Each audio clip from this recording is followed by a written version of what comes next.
vous en prie, Madame Grégoire. Merci, Monsieur le Président. Je voulais juste, c'est pour ça que je levais la main sur la précédente intervention, corroborer les propos de Monsieur Saint-Martin, puisque j'ai l'honneur d'être aussi au comité de surveillance du SGPI, et que je pense qu'il serait fort utile d'auditionner Monsieur Boudy, et à dispo pour ce faire. Monsieur le Président, Madame la Ministre, mes chers collègues, je suis heureuse de vous retrouver en cette période de deuxième printemps de l'évaluation. Une tradition qui nous donne aujourd'hui l'occasion, tradition en passe de devenir, qui nous donne aujourd'hui l'occasion de nous intéresser au rapport spécial qu'avec mon collègue Xavier Roseren, nous portons depuis l'été 2017, relatif au développement des entreprises, aux régulations économiques, mais aussi aux prêts et avances à des particuliers ou à des organismes privés. Les enjeux budgétaires, politiques, économiques derrière ce programme ne sont pas minces. L'exécution proche du milliard d'euros renvoie à des lignes budgétaires dont l'impact est ressenti par des dizaines de milliers d'entreprises chaque année via par exemple l'action de Bpifrance. Au-delà du sérieux budgétaire, ce programme se distingue également par son ambitieuse contribution à la transformation de l'action publique.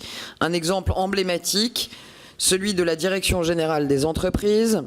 Engagée dans une réforme profonde de son organisation, la DGE devait n'être concernée que par une baisse de ses effectifs à hauteur de 23 ETP. Ceci diminue finalement de 40 ETP. Avec mon collègue Xavier Roseren, nous avons tenu longuement à nous entretenir avec Monsieur Thomas Courbe, le directeur général de cette administration, et c'est avec beaucoup de respect que nous tenons aujourd'hui à manifester notre appréciation de la qualité du travail fourni, non pas tant au titre d'une simple baisse brutale des effectifs, mais à celui d'une évolution difficile, mais réussie, opérationnelle, pragmatique et rationnelle. La DGE continue à fournir un accompagnement direct aux entreprises sur un ensemble concentré de missions pour lesquelles son expertise a été clairement identifiée. Modernisation, rationalisation et recherche d'efficacité ont ici assez exemplairement été de pair. Dans notre travail d'évaluation, les motifs d'insatisfaction sont néanmoins nombreux et je regrette de le dire une nouvelle fois après l'avoir déjà exprimé clairement lors des précédents exercices budgétaires.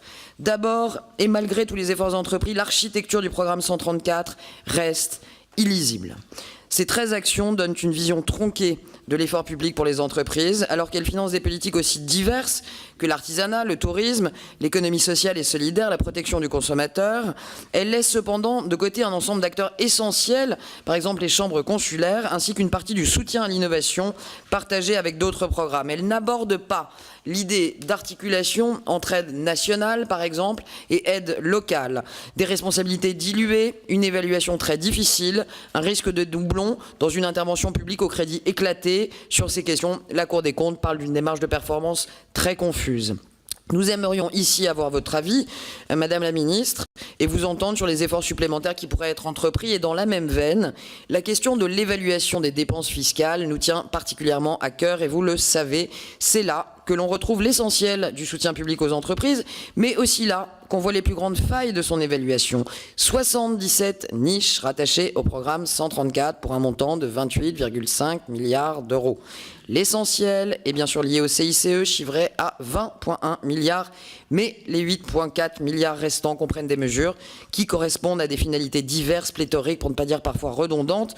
Je voulais donner ici quelques exemples signifiants. Nous avons comptabilisé 10 dépenses fiscales incitant au rachat ou à la transmission d'entreprises, 6 en soutien au secteur touristique, 4 encourageant le développement des sociétés de capital risque.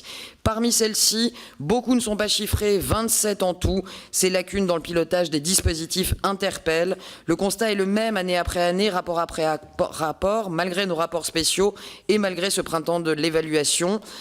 D'une année à l'autre, le tiers des dépenses du programme a été modifié, ajouté ou supprimé, mais nos interrogations, elles, demeurent. Ce problème, les parlementaires s'en saisissent. Et pour terminer, avec mon collègue Xavier Roseren, nous interrogions encore récemment le ministre Gérald Darmanin sur le sujet de l'évaluation et de la mise en cohérence des dispositifs, mais c'est souvent au final des silences ou des manques face auxquels nous nous retrouvons. Nous serions heureux, Madame la Ministre, d'avoir votre ressenti sur cette question cruciale, non seulement pour les entreprises, mais aussi pour les comptes publics, et de nous dire Aussi, comment parvenir peut-être à obtenir des réponses là où nous n'en avons pas encore? Nous attendons des progrès importants en la matière qui permettraient une véritable mise en cohérence de tous les dispositifs d'aide aux entreprises. Cette démarche est nécessaire, d'autant qu'elle pourrait, je le pense, ouvrir la voie à un autre chantier, celui de la rationalisation des impôts de production, sur lesquels nous sommes nombreux à souhaiter pouvoir vous entendre. Ce n'est d'ailleurs pas un hasard si le thème que nous retenons avec mon collègue Xavier Roseraine pour notre évaluation